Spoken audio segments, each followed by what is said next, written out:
حضرت خولہ بنت صلبہ قبیلہ بنی عوف بن خزرج سے تعلق رکھتی تھیں۔ ان کا نکاح مشہور صحابی حضرت عبادہ بن صامت کے بھائی اوس بن صامت سے ہوا تھا۔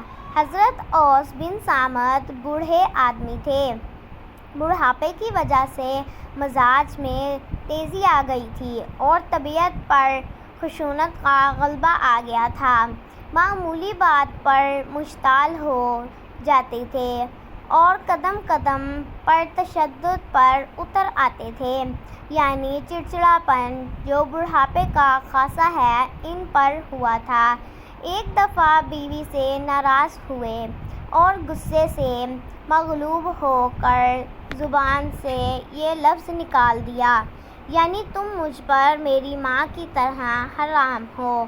دور جاہلیت سے یہ رسم چلی آ رہی تھی کہ جو شخص بیوی سے خفا ہو کر یا کسی اور وجہ سے ایک مرتبہ بیوی سے اظہار کر لیتا، یعنی اسے اپنے لیے ماں کی طرح حرام قرار دے لیتا، وہ ہمیشہ کے لیے اس پر حرام ہو جاتی اور ازدواجی تعلقات منقطع ہو جاتے تھے۔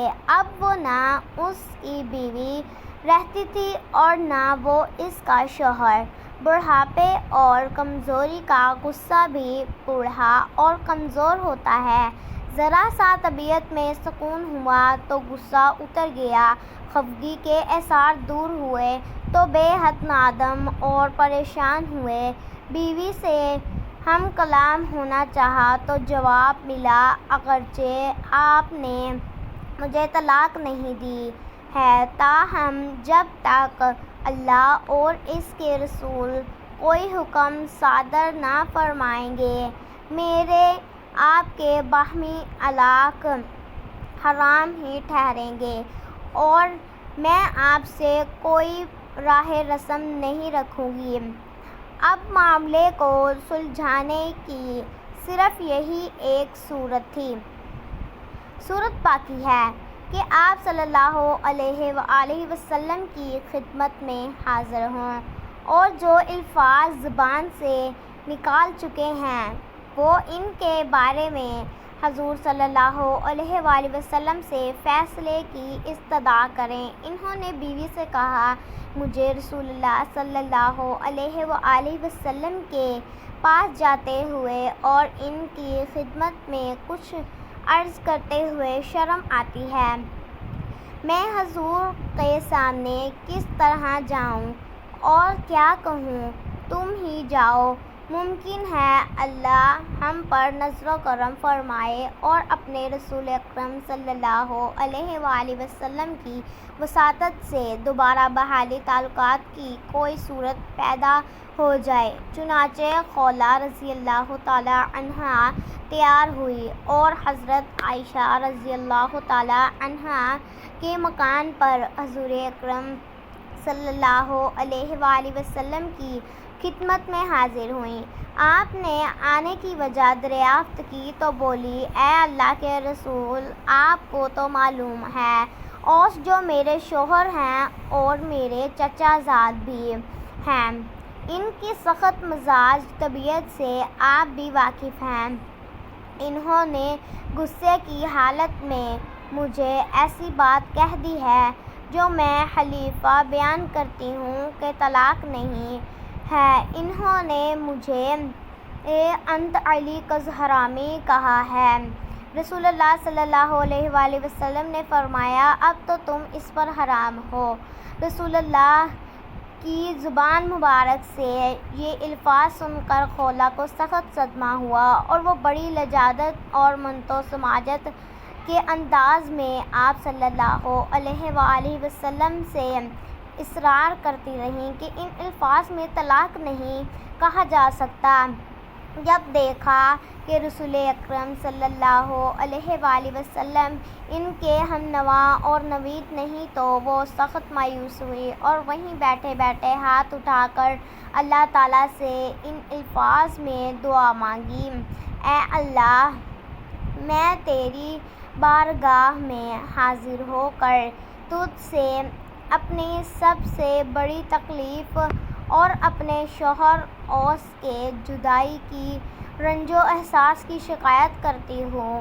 اے اللہ، جو چیز ہمارے لیے تیری رحمت کا باعث ہو، اسے اپنے نبی صلی اللہ علیہ وآلہ وسلم کی زبان مبارک سے ظاہر فرما دے۔ میں ایک بے بس اور ناتواں عورت ہوں اور تیرے ہی فضل و کرم کی طلبگار ہوں۔ حضرت عائشہ رضی اللہ تعالیٰ عنہا کا کہنا تھا کہ کھولا رضی اللہ تعالیٰ عنہا کہہ کہ رسول اکرم صلی اللہ علیہ وآلہ وسلم سے گفتگو اور اللہ سے دعا کا یہ منظر اس قدر دردناک تھا کہ میری اور میرے گھر کے تمام افراد کی ہمدردیاں کھولا کی طرف منتقل ہو گئیں اور اس کی تکلیف سے متاثر ہو کر بے اختیار ہماری آنکھوں سے آنسو جاری ہو گئے۔ اس کیفیت پر ابھی زیادہ دیر نہ گزری تھی کہ رسول اللہ صلی اللہ علیہ وآلہ وسلم پر وہی کیفیت طاری ہو گئی جو نزول وحی کے وقت طاری ہوا کرتی تھی۔ حضرت عائشہ رضی اللہ تعالیٰ عنہا مسرت کے لہجے میں اللہ سے کہا کہ کھولا، ابھی تمہارے متعلق اللہ کی طرف سے فیصلہ ہو جائے گا۔ حضرت کھولا رضی اللہ تعالیٰ عنہا کے لیے یہ وقت پہلے سے بھی زیادہ نازک تھا۔ وہ یاس و امید کی کشمکش میں مبتلا تھی۔ خطرہ تھا کہ اوس کے یہ الفاظ طلاق کے حکم میں آ جائیں اور تفریق و جدائی کا حکم صادر ہو جائے۔ وہ سخت بے تابی کے عالم میں بیٹھی تھیں کہ رسول اکرم صلی اللہ علیہ وآلہ وسلم کی طرف نگاہ اٹھائی۔ آپ کے لبوں پر تبسم کھیل رہا تھا۔ یہ دیکھ کر کھولا کی امید بندھی اور وہ جذبات مسرت سے کھڑی ہو گئیں۔ رسول اللہ صلی اللہ علیہ وآلہ وسلم نے فرمایا، کھولا، اللہ نے تمہارا فیصلہ کر دیا ہے۔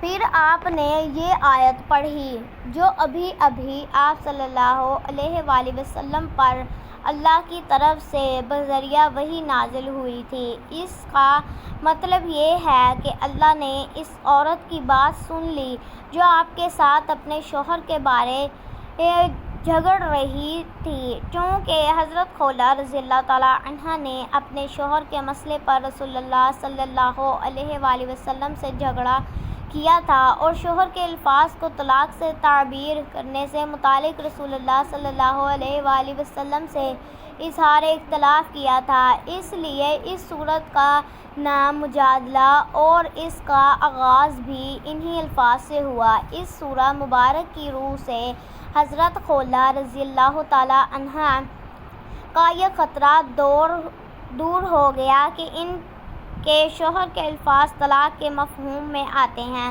اللہ نے رسول اللہ صلی اللہ علیہ وآلہ وسلم سے ان کا مجادلہ اور جھگڑا سن کر جو حکم نازل فرمایا، اس میں ان الفاظ کو حکم طلاق میں نہیں مانا گیا تھا، اور چونکہ الفاظ اس لب و لہجہ سے ہٹے ہوئے تھے جس سے ایک شوہر بعلم و معلوم بیوی کو خطاب کرتا ہے، اس لیے شوہر پر کچھ کفارہ جرمانہ عائد کیا گیا۔ چنانچہ رسول اللہ صلی اللہ علیہ وآلہ وسلم نے کھولا سے کہا، کھولا، جاؤ اپنے شوہر سے کہا کہ ایک لونڈی یا غلام آزاد کرے۔ کھولا نے عرض کیا، اے اللہ کے پیارے نبی صلی اللہ علیہ وآلہ وسلم، کسے آزاد کریں؟ باخدا ان کے پاس نہ کوئی غلام ہے اور نہ ہی کوئی لونڈی، اور نہ ہی میرے سوا ان کا کوئی خادم۔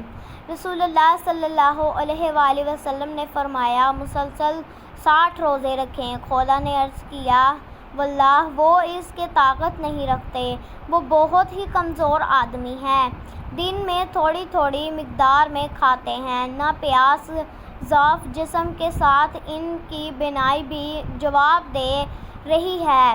پھر رسول خدا صلی اللہ علیہ وآلہ وسلم نے فرمایا، 60 مسکین کو کھانا کھلائیں۔ کھولا نے عرض کیا، حضور وہ تو غریب و نادار آدمی ہیں، ان سے یہ بھی ممکن نہیں۔ رسول اللہ صلی اللہ علیہ وآلہ وسلم نے فرمایا، اچھا ان سے کہو امام المنذر بن قیس کو بلا لیں اور ان سے بارشتر کھجوریں لے کر 60 مسکینوں کو صدقہ کر دیں۔ کھولا۔ حضور صلی اللہ علیہ وآلہ وسلم کو سلام کر کے رخصت ہوئیں اور گھر پہنچی تو دروازے پر شوہر کو منتظر پایا۔ بے تابی سے پوچھا، کہو کھولا کیا ہوا؟ جواب دیا، خوش نصیب ہیں، رسول اللہ صلی اللہ علیہ وآلہ وسلم کا ارشاد ہے کہ ام المنذر کو ساتھ لیتے آؤ اور ان سے بارشتر کھجوریں لے کر مسکین میں صدقہ کرو۔ ایسا ہی ہوا اور حضرت اوس رضی اللہ تعالیٰ عنہ نے اپنی اس قسم کا کفارہ ادا کر دیا۔ ویڈیو اچھی لگی تو لائک کر دیں، چینل کو سبسکرائب کر لیں۔